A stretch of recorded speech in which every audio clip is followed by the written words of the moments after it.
So, now time for the dessert. So, we've got some poached pears from my dad's garden.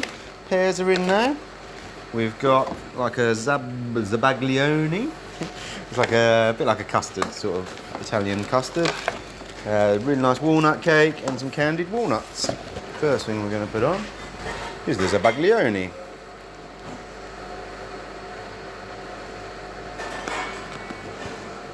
So just try not to be too rough with it, so you keep all that air in there. And put a little indent in the middle there.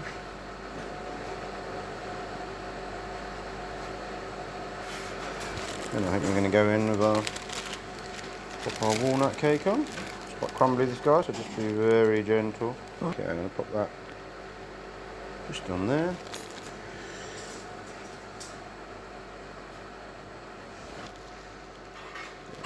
And take my pear,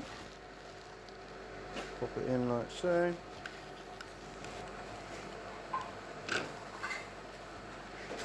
And my other pear like so. Just take some of that pear juice and drizzle it around. And then finally, a few of the candied walnuts.